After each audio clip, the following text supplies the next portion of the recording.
Home T V کے programme سیر سپاٹا کے نئے ایپیسوڈ کے ساتھ غفور اسد آپ کی خدمت میں حاضر ہے۔ آئیے آج ہم آپ کو پاکستان میں واقع سندھ کے قدیم شہر بھنبور کے بارے میں دلچسپ حقائق بتاتے ہیں۔ سندھ کا قدیم شہر بھنبور، جہاں کے کھنڈرات آج بھی پرانی داستانیں دہراتے نظر آتے ہیں۔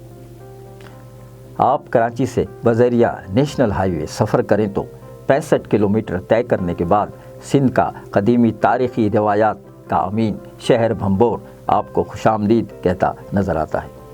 میر پور بٹھورو کے نزدیک واقع بھنبور کی تاریخ پہلی صدی قبل مسیح سے شروع ہوتی ہے۔ اس شہر کو بنیادی طور پر 3 ادوار میں تقسیم کیا جاتا ہے: سیتھی پارتھی دور، ہندو بدھ مت دور اور مسلم دور۔ 8ویں صدی سے لے کر 15ویں صدی تک یہاں مسلمانوں کی حکمرانی رہی۔ محققین کا خیال ہے کہ دیول شہر اور بندرگاہ بھی یہیں واقع تھی، جس پر راجہ طاہر کی حکومت تھی۔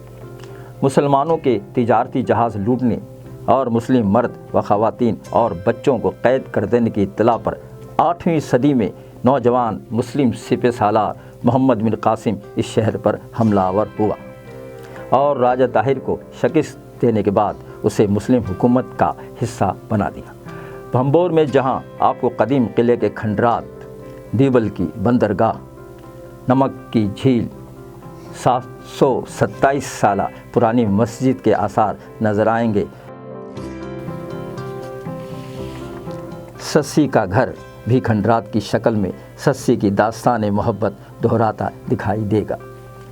سسی اگرچہ یہاں کے راجہ کی بیٹی تھی، لیکن حالات و واقعات نے اسے دھوبیوں کے پاس پہنچا دیا اور جہاں اس کی پرورش ہوتی ہے۔ سسی اور پنو کی یہ قدیمی داستان جہاں بہت سے روایتی پہلو لیے ہوئے ہے، وہیں اسے دنیا کی رومانی داستانوں میں کلاسک کا درجہ حاصل ہے۔ بھنبور میں قائم میوزیم تاریخ اور آثار قدیمہ سے دلچسپی رکھنے والوں کے لیے بے پناہ کشش رکھتا ہے۔ اس کا سنگ بنیاد ممتاز حسن صاحب نے 1958 میں رکھا تھا۔ میوزیم میں داخلے سے قبل ہی ہمیں اس کے مین گیٹ کے ساتھ ہی ایستادہ منجنیق کا ماڈل نظر آتا ہے، جسے بڑی خوبصورتی سے بنایا گیا ہے۔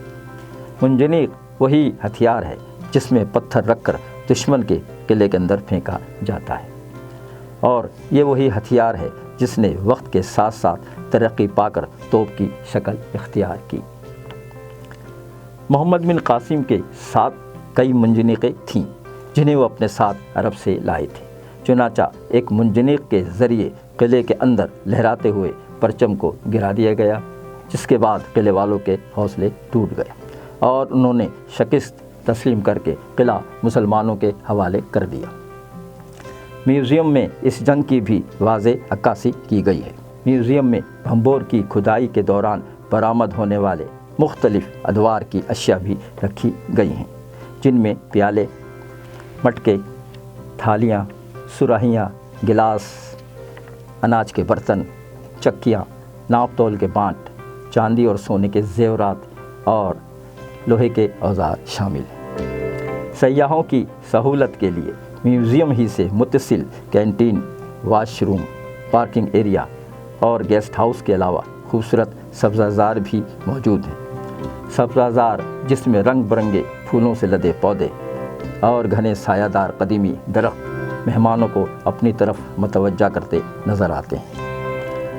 مختلف ادوار میں اگرچہ حکومت کی جانب سے شہر بھنبور اور اس سے ملحقہ میوزیم کی دیکھ بھال اور ریہیبلیٹیشن کی جاتی رہی ہے، اب ضرورت اس امر کی ہے کہ حکومتی سطح پر جہاں انٹرنیشنل کانفرنسز کا انعقاد کیا جائے کہ دنیا کو ہمارے اس عظیم ثقافتی ورثے سے آگاہی ہو اور وہ اسے دیکھنے آئیں۔ حکومت کے ساتھ ہی ساتھ ہم سب کی بھی یہ مشترکہ ذمہ داری ہے کہ ہم سب مل کر اپنے اس ثقافتی ورثے کی حفاظت کریں۔ ایسا نہ ہو کہ بھنبور کا ذکر صرف تاریخ کی کتابوں میں ملے۔ ناظرین، پروگرام سیر سپاٹا کا نیا ایپیسوڈ آپ نے ملاحظہ کیا، یقیناً یہ آپ کو پسند آیا ہوگا۔ اگلے پروگرام میں انشاءاللہ ہم آپ کو کسی دیگر تفریحی اور تاریخی مقام کی سیر کرائیں گے، تو دیکھتے رہیے ہوم ٹی وی۔